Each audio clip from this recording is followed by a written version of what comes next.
So hello, everybody. Thank you for joining us, and thank you for moving over from the screening platform to our discussion platform. My name is Bill Manny, and I am a producer here with Idaho Experience at Idaho Public Television, and I'll be moderating the discussion we're about to have.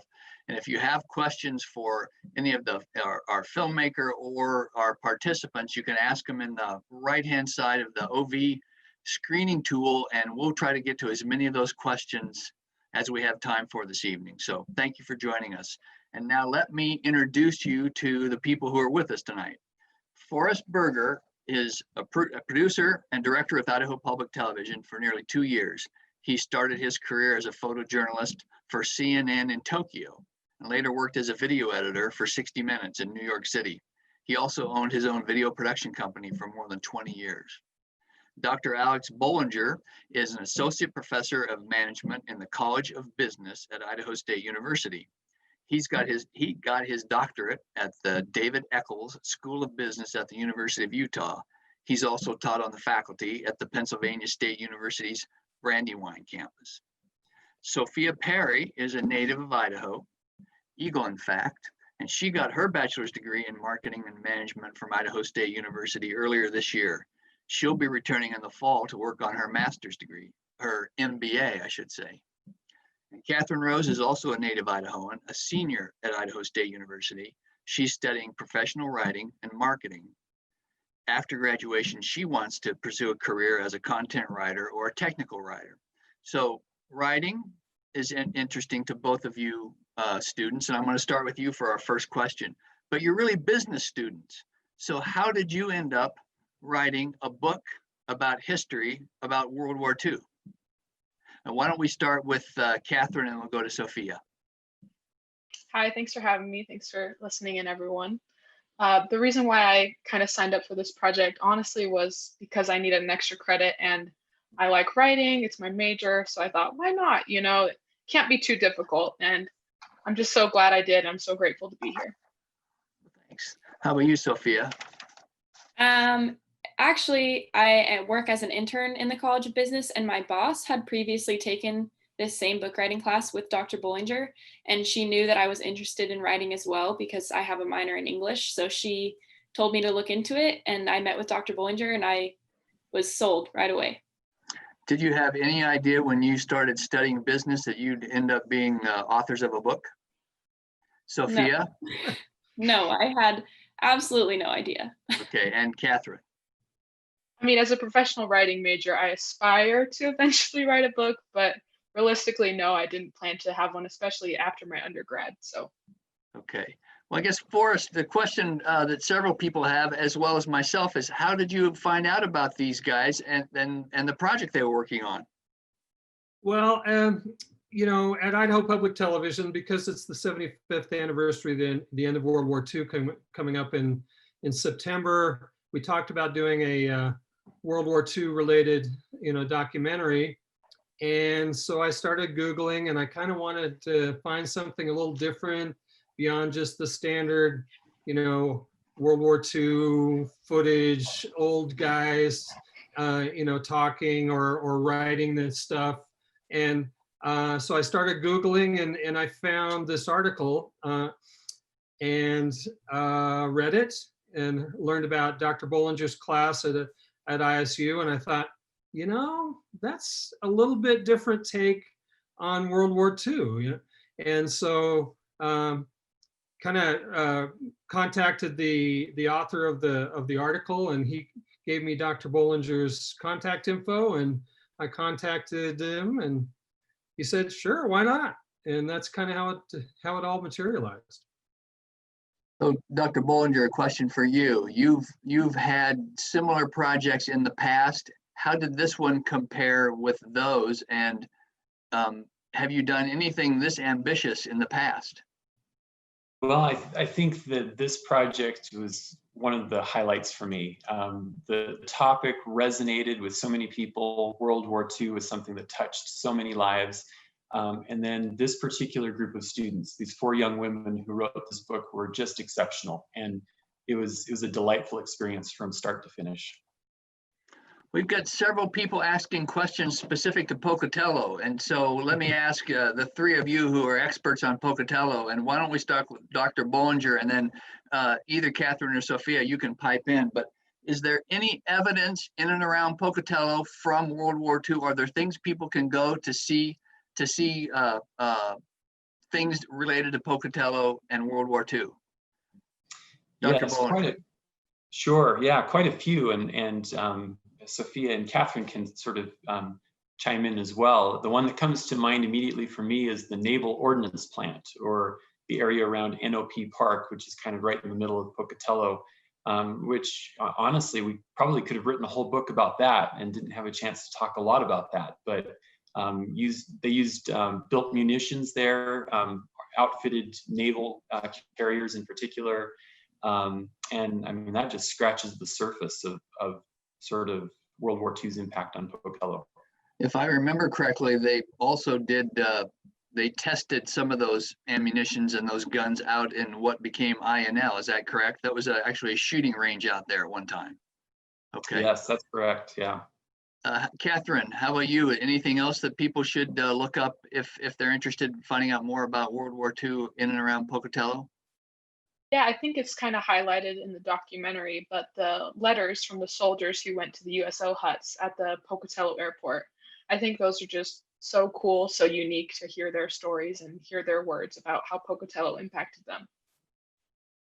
Sophia, anything to add?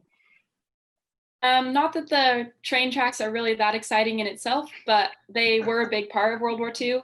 And I know that, I mean, they might keep people up at night in Pocatello, but it's important to remember why they're there. They were helpful. So speaking of kind of the tactile things we can see and feel about World War II, one questioner asks, have any of you visited either the World War II Memorial in Washington, D.C., or some of the cemeteries in France where, and not just France, but some of the European cemeteries where American soldiers and servicemen are buried? Have you had a chance to visit any of those? unfortunately not. I haven't been to the East Coast or to Europe at all. So I actually, oh, sorry. You can put that on your bucket list. I actually had the chance to visit the Washington, D.C. World War II Memorial a few years ago, and it's very special and very important to go, you know, and recognize and to read the names. And thank you for that question. Yeah, you bet. Dr. Bollinger, have you had a chance to go to any of these sites? I have. Last summer, I had the chance to visit Normandy, and that was just phenomenal in the north of France. It really sort of brings home just how, I mean, tragic and overwhelming that experience must have been for those young men who were landing on that beach.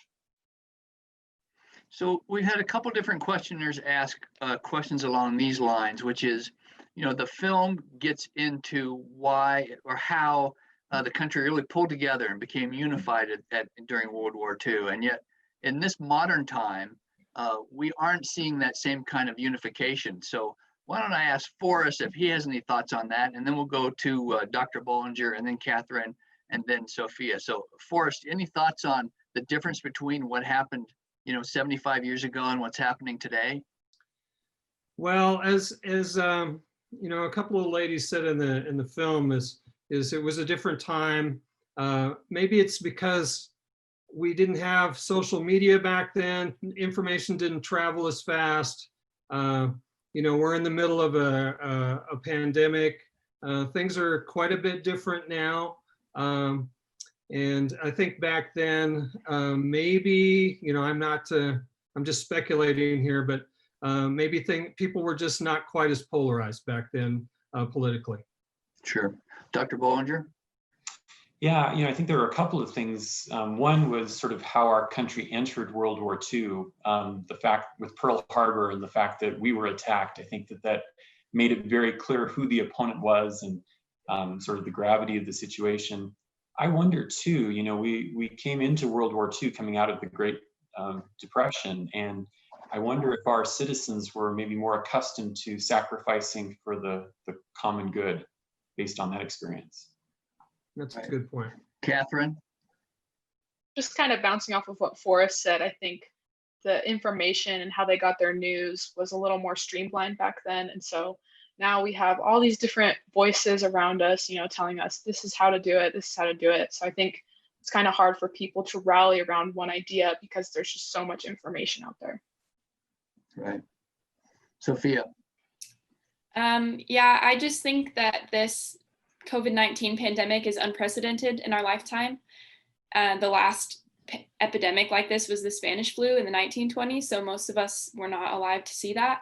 However, those in World War II had just come from the Great Depression and the First World War, so I think it was something they were more familiar with. And I think that there's just a lot of fear right now because we don't know anything about the virus, and so it's a lot harder to combat something you know nothing about. So I think that's part of the reason too. So maybe we're all just learning the lessons that some of our forebears had kind of embedded in their consciousness. Yeah. So exactly. speaking of COVID-19, Forrest, you ended up producing a 30-minute movie in the middle of a pandemic. How did that go? What kind of obstacles did that create for you? Well, it was challenging. I had my original plans to include some other things of interview with National Park Service interpretive person out in Minidoka. I was going to also line up somebody to talk about the air bases. Was also going to track down somebody, Jeff Tucker, our director of content, knows somebody that I could have interviewed for Stib Night. So I did have a lot of plans like that, but you know what? Maybe it all turned out for the best because I was able to concentrate the film and structure the film around these young women and their professor.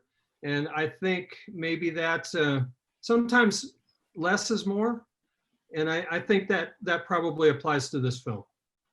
So I'll piggyback on that. A couple people have asked our students kind of what you learned in the process, either about yourself, about history, or about yourselves, or what takeaway. What are your takeaways from having worked on this project? And why don't we start with Sophia and then go to Kathryn?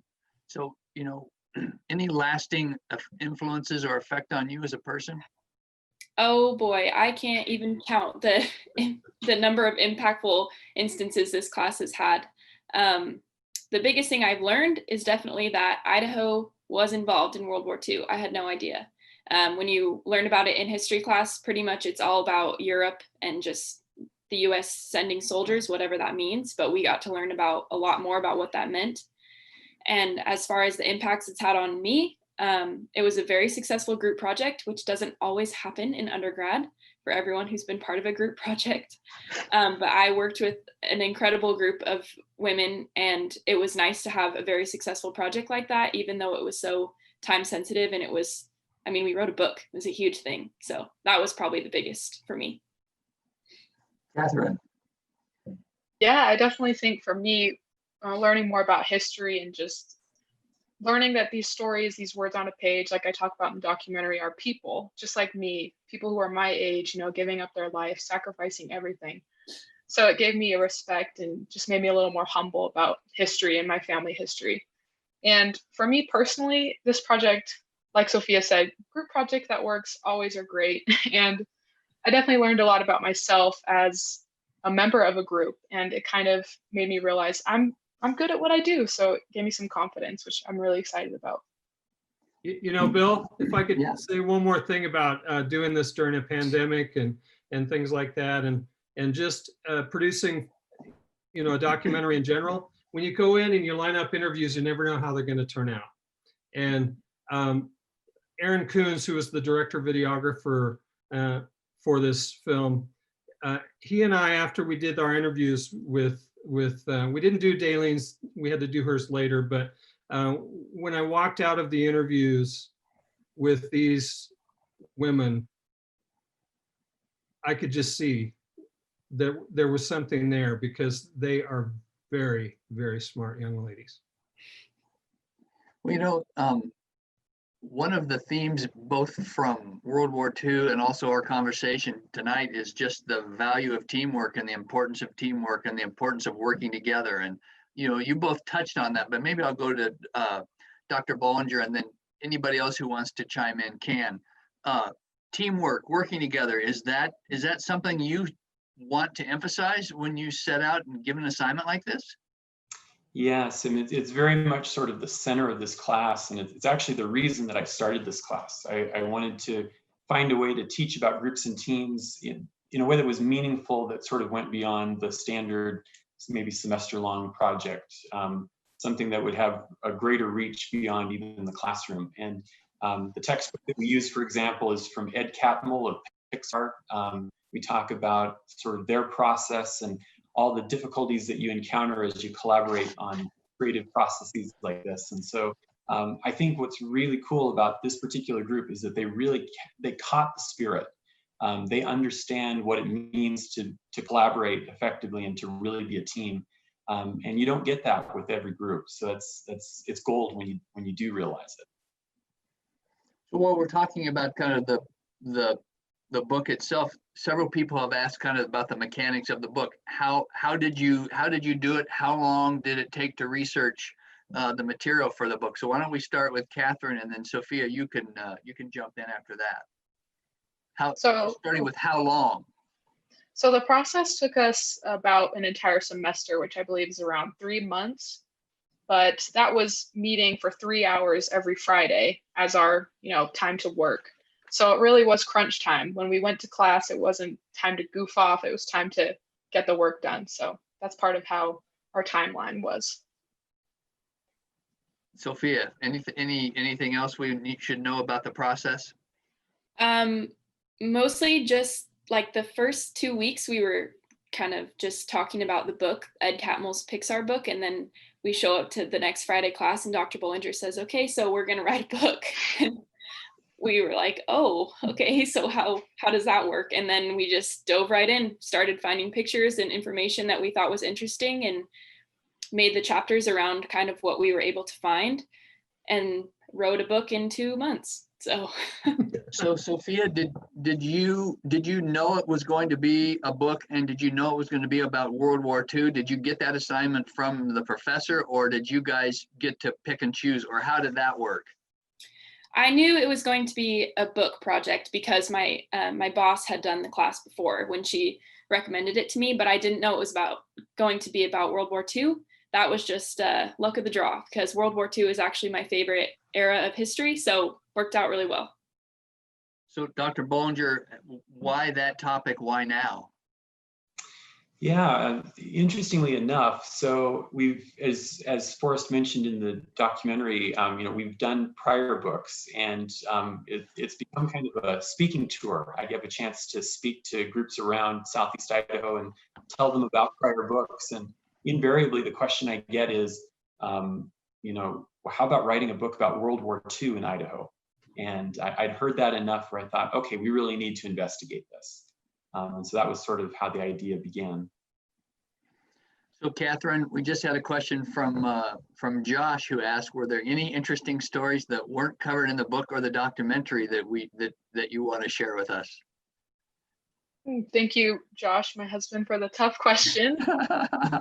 I think mostly the stories that, we kind of covered in the documentary were kind of the peak stories. I think one of the most important stories that really cemented us into this project was the Dudenack story that Luann Spain told. So it was in the documentary, but I'm going to take the cop out on this one. That was my favorite story. Well, let me stick with you, Kathryn, then I'll go to Sophia after this. Did you learn anything about your family or anything about, your personal connection to World War II as you were researching this? And I think we may even have photos that illustrate the answer to this question, but let's start with you, Kathryn.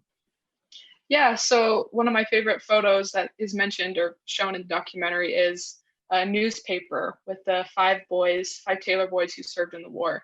And my grandma actually sent me that photo after she saw the article that Forrest saw. So it's kind of funny how that works out, but I was really excited to share that and to have my own piece of family history in the book. How about you, Sophia? No personal connections really, but I did find out about myself more. I realized that the civilian life was the most interesting part to me. Oh, there's the Taylor boys. But yeah, it was the most interesting part to me was the home front and what the children were doing to distract themselves and individual stories. So.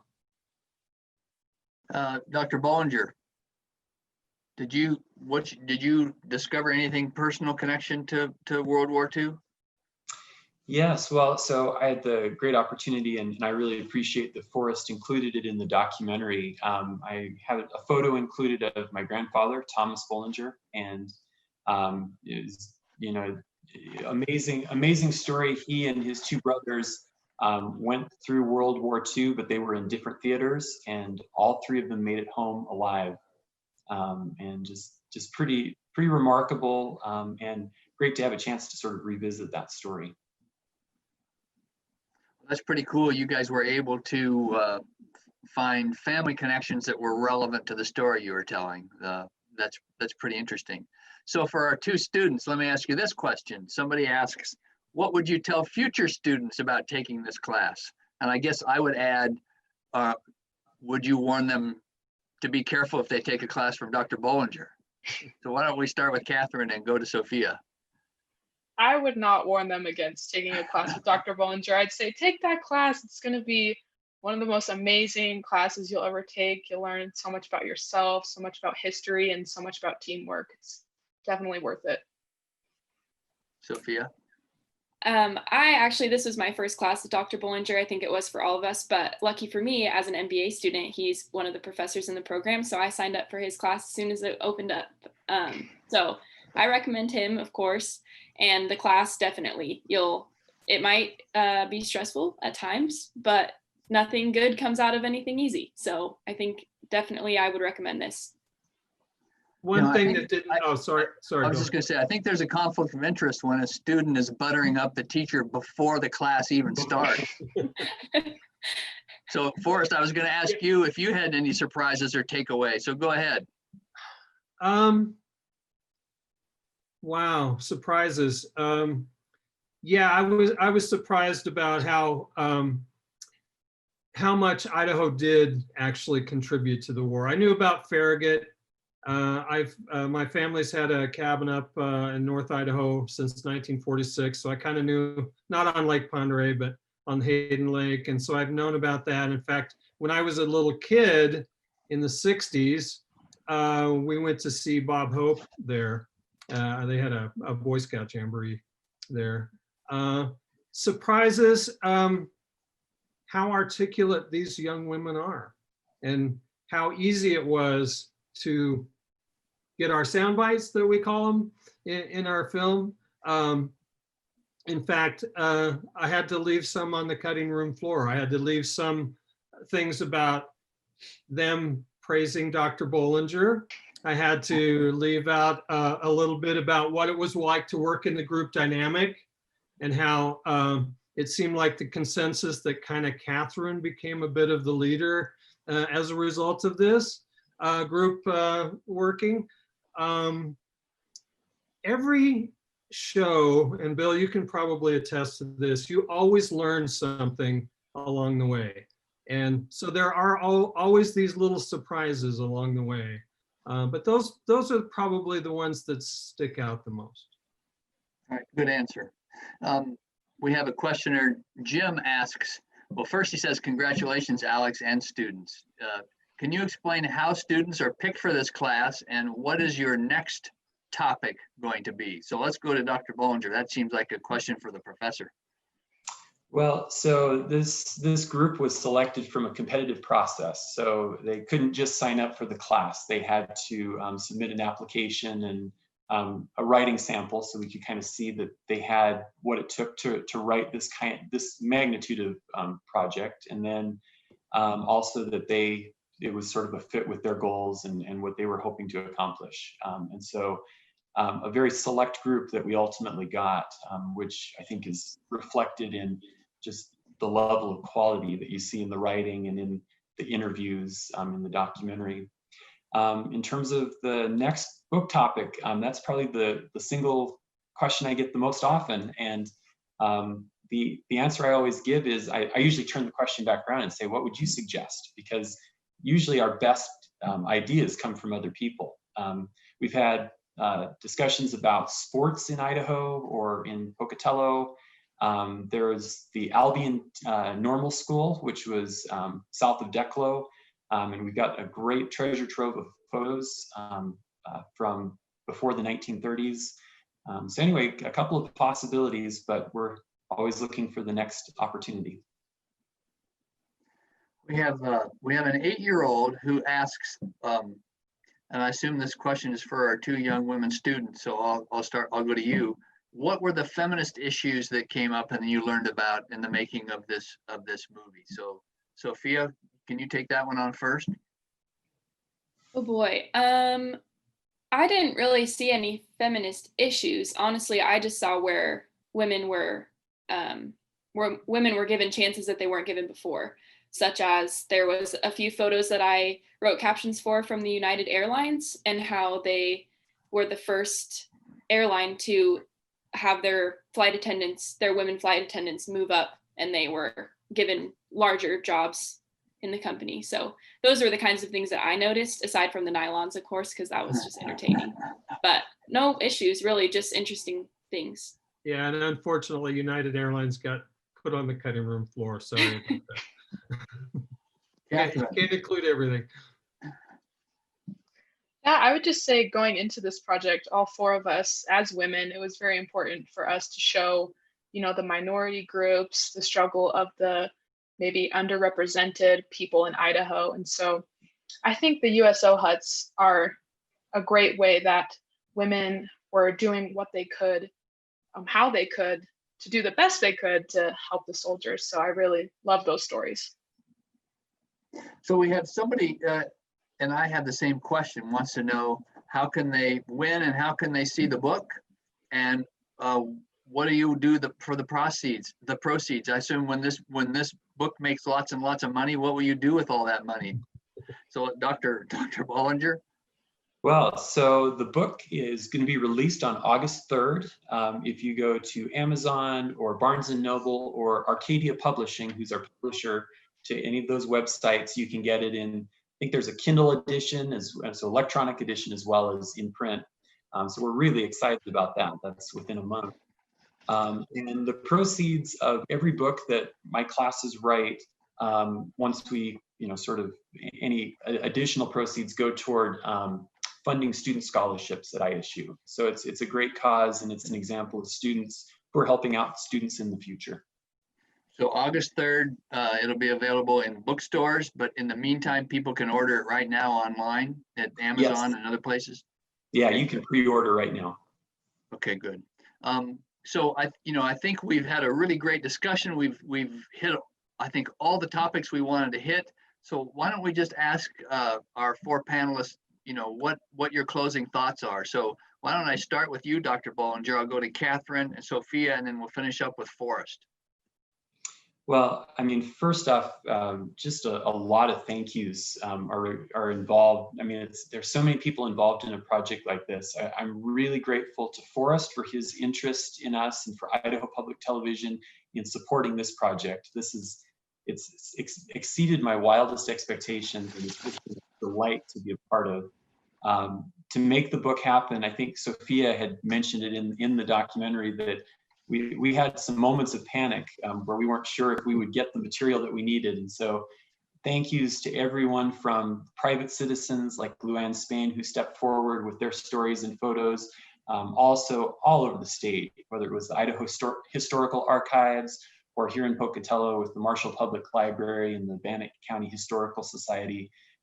Just up and down, we got cooperation from so many groups, and it really does take a whole state to be able to write a book like this. And so we're really grateful for that cooperation. Thank you.